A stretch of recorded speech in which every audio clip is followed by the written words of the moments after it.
Leave it to Hollywood for another reboot. Me personally, I like the Civil War. I mean, it ended slavery. This movie ended my brain cells.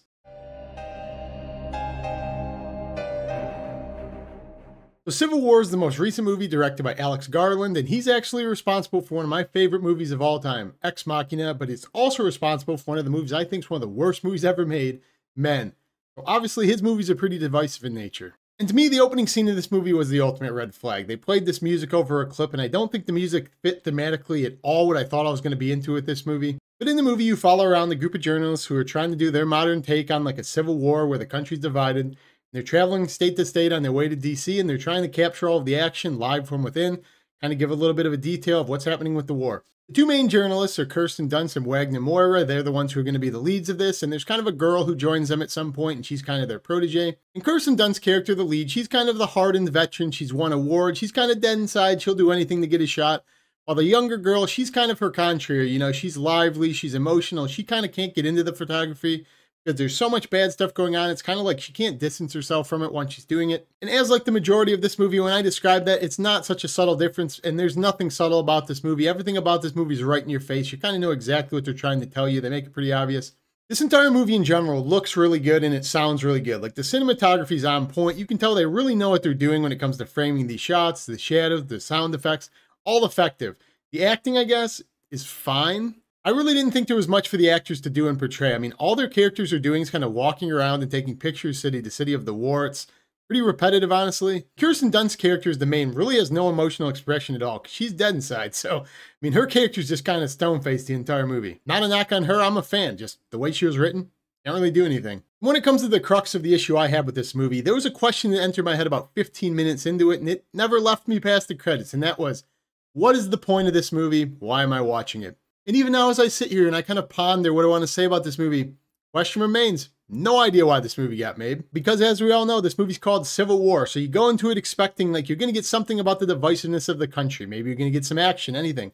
They could have named this movie literally anything. It could have been zombie war, alien war, animal war. Just put any word you want in front of war.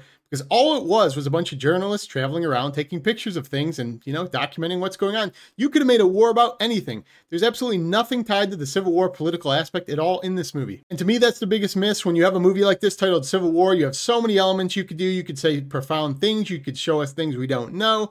You could take some extreme stances on things. You could do anything, but this movie kind of chooses to do none of it. Because as I said, you kind of just follow around this group of journalists. They're going town to town on their way to DC to interview the president. And all you're kind of getting is them interviewing people as part of the press, kind of like on the war front, you know, in the middle of it. And how they do that was so unbelievable and cheesy. I understand what they're going for, where they're saying the press are protected people and stuff, documentation's important. Maybe it's a play on journalism or something, but me, it took me completely out of it because to me, it just seemed like it was kind of this like stunt thing they were doing to see who could get the best shots. It had nothing to do with the war. And what made me intrigued, like a lot of people probably who will see this movie, is I was actually intrigued how this movie got made. I mean, we all know Hollywood is pretty political. It's kind of biased in, you know, way it leans and stuff like that. So I wondered, how will Hollywood make a movie called Civil War? Like, will it be entertaining? What will their stance be on? I was really intrigued by it. And early on, I kind of figured out how that was. It was because they weren't going to do anything. Like, they were going to be so neutral in everything they do that was the only way it was going to be produced. It would just kind of be like a take on a war. It's like, no shit, we know what war is. Because at its core, this is another one of those Hollywood movies that's so afraid to offend anybody, and like the way it's going to take stances, anything profound it's going to say, it literally chooses to be nothing. I mean, this movie has so many opportunities to go somewhere politically, make a stance of something, and it just chooses to do absolutely nothing. Much like comedians, you know, they say like laughs can kind of cover up the truth. I feel like a movie from Hollywood called Civil War is the perfect medium to maybe be able to discuss some of the discourse we have as a country, you know, the divisiveness of some of our beliefs, take a stance one way or the other, you know, show the pros and the cons of a lot of people's opinions, because obviously people aren't agreeing much these days. And this movie just chose to pass all of it up for kind of a lazy buck, an easy, you know, an easy out of having the photographers run around taking pictures of things. They were so afraid to offend anybody that I literally left this movie not knowing what any of the character stances were, what the purpose of the movie was. There's really no backbone to any of it. And if anything, I left maybe thinking this entire movie is just a giant piece of propaganda, you know, to be like anti-war, because people are throwing around the buzzwords a lot lately of like, oh, there might be a civil war, things like that. You hear those words being thrown around in the last 5 to 10 years or something, or maybe it's just a slant at modern journalism, how they'll do anything for the shot. They don't care about validity, anything like that. But to me, this movie came off like it was written by like a serial killer AI or something. It's like someone who completely lacked empathy or something.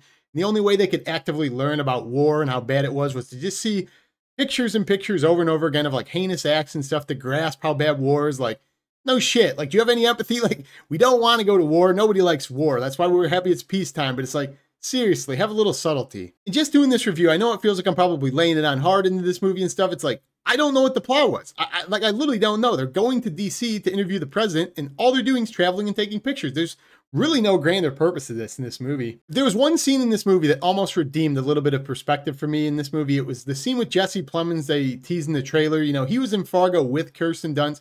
He's great in that. I've always loved him as an actor since Friday Night Lights. And his scene's actually pretty good. The dialogue, the acting, you know, it gets kind of emotional at some points. The actors kind of have to show their chops. At that point, they reeled me back in for about 5 minutes, but it didn't last long. Because the longer this movie went, the more I started hating it. As I said, I had that subconscious belief in my mind, why am I watching this? And it kept flaring up every scene. I was like, why is this on the screen? Like, what's the point of this scene? And it kept happening for almost the entire runtime. To the end, I basically hated it. Because the longer this movie goes and the closer it gets towards the end, the ending of this movie is absolute ass. I mean, it's like a 1 out of 10. If you've seen this movie, please comment down below. Let me know if you thought it was as shit as I did. The ending checks every box. It's predictable, it's preachy, it's pretentious, it's pointless. I mean, it failed on every front for me. And it's not lost on me as I'm saying this, that there are some people that will like this movie. They will think this movie's profound. They will love the visuals, the sound, the designs, the visuals, all that. It will carry the movie for them, but it did nothing for me. To me, it was like when you go to a drive-thru, you know, like you maybe see like a big burger. It looks really good. You know, like you're like salivating. I'm so hungry. You order it. Doesn't look or taste anything like it was. It's not salted. The buns are uneven. It looks like somebody smashed it with a hammer. You just wanted more. It's pretty much what this movie did. And did I say this movie's boring as shit and mismarketed? Because it is. There's only about 10 minutes of action in it. So when you layer it all on, the pretentiousness, the pointlessness, the boredom, you get a big pile of dog shit. And that's what Civil War is. I don't know if it's just me, but I've seen so many movies, and I'm to the point where it's 2024. I'm not willing to overlook garbage anymore because it looks pretty and the sound's good. I mean, the story's terrible. Honestly, movies like this are my least favorite type of movies of all. Movies that are offensively generic. I mean, I'd rather watch movies that completely suck, but at least they stick to their guns, than movies that just want to be nothing. There was a light at the end of the tunnel with Jesse Plemons, but then it fell off a cliff, and they refused to give context to anything. Have you seen this mess? If you have, comment down below, let me know. And if you haven't seen this movie and have no plans on doing so, comment down below, let me know what your favorite Alex Garland movie is. Mine's Ex Machina, obviously. As always, going to put a link to my 2024 reviews up here if you want to see some of those. If you haven't subscribed already, what the hell, do it. More videos to come as usual. It's all I got in this one. Peace.